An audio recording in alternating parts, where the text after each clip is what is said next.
Great piece, great piece, great piece. So you see here I have a photo of my grandparents.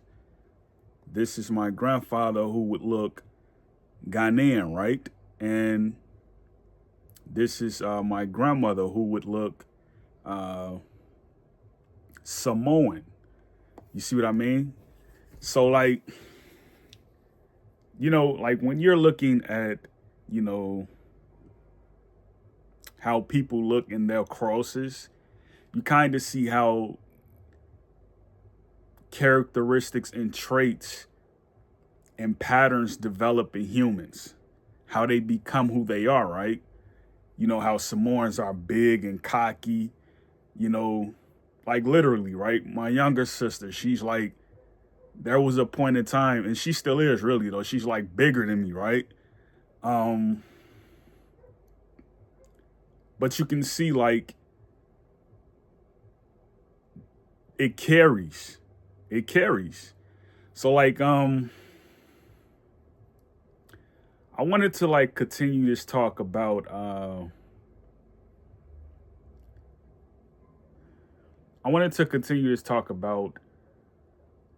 Agasicki. Well, not that really. Not that really. I wanted to continue to talk about the last conversation we had about like how, you know, we are who we are. And we're kind of like in this mixed oriental bowl of like different people. You know what I mean? And like we have to decide whether or not we can be compatible, we can be companions to each other, you know, given our differences and, you know, what we see as our main interlining to what we want to be. You know, like, can you have a community with someone who doesn't look like you? Can you have a community with someone who looks like you but just isn't your type?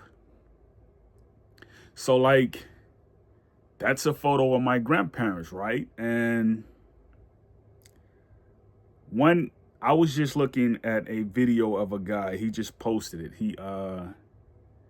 He said, like, you notice like how Africans, they come over here, they don't want anything to do with African Americans.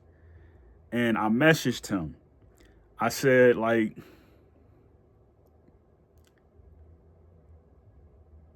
it's true, but to what extent though? You know, like I gave more specification as to what he was trying to get to, because he was unsure like why this was, right? And this is why, right? You see that they don't like Akatas. And if you know anything about the cannibal tribes in Louisiana, you could just do a quick search on it. Cannibal tribes in Louisiana. This is where Akata come from. You know, it's that Louisiana Creole, right? Who practice hoodoo. This is your criminal element right here. You know what I mean? Like this is that hip hop, that rap, that, you know, that banging culture. This is what it evolved into, right? And he was touching on how, you know, like they come here and they may not want to associate with someone who's playing slap box. You know what I mean? Like that whole thing. You know, like I look at American culture like, you know, it's Haitian culture, right? People just, they don't have a worry in the day. You know, they're lounging around watching the waterfall. That's American culture. It's very Haitian, you know, so like, but it's become Jamaican. You know what I mean? Like all the people are wearing dreads, you know. Everybody's self-assimilating. No one's worried about language, you know. Someone comes here, like, you know, how the Asians come to Jamaica, right? And they kill up all the donkeys and leave the donkeys laying around, and they're, you know, marketing products that's not made in Jamaica. You know, it's like America now. That's essentially what it is. So, like, I don't really like, how can you fix a culture that's dead? Like, how can you fix a culture that's dead like that? Like, and let me say this, right? The culture of Haiti, you know, it's not entirely like America, right? America's culture is not entirely like Haiti. Haiti has, this going for it. Haiti sees that,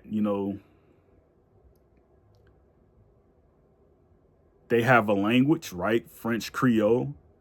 It's not Louisiana Creole. It's French Creole, right? It's Haitian Creole. Um,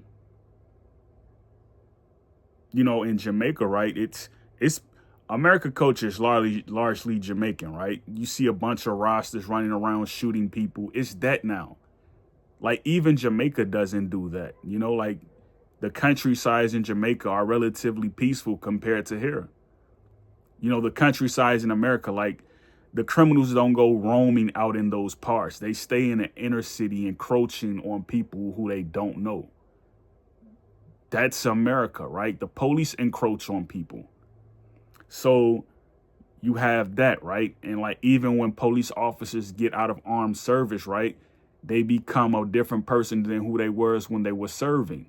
They're listening to trap music while they're on patrol in some of these government vehicles. They do that, like, and so in some of these countries you can't do stuff like that. You have to pay the local music, and the local music is basically patriotic.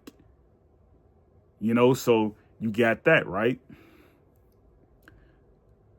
And I mentioned to him, like, you're basically 30% Welsh, you're 30% French, and you're like 40% African. Africans are not going to have a problem with you.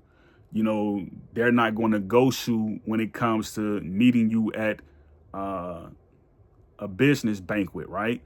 And then, I also said to him, like, they're going to shy away from the person that's like 40% Irish, 40% African, and like, 20% Welsh. They're going to shy away from him.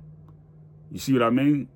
For a number of reasons I'm not going to go into, right? I don't want it to make it seem like I'm being stereotypical, but there are certain bloodlines in America you have to avoid for a lot of reasons, right? So it carries on, and you would have to have experiences in certain things to where you can understand what I'm saying, rather than just pick at what you feel like may be a gloss over, because, like, to experience certain things, you can gather facts in having experienced it. If you haven't experienced it, then it'll just be like unimportant to you. But, you have to see these things, because a lot of people are experiencing, like, this whole this whole awakening. They're experiencing these things. So that's pretty much all I want to say. I want to carry on that conversation and talk a little bit more about, ethnology and, anthropology. I want to touch on that a little bit. So great piece.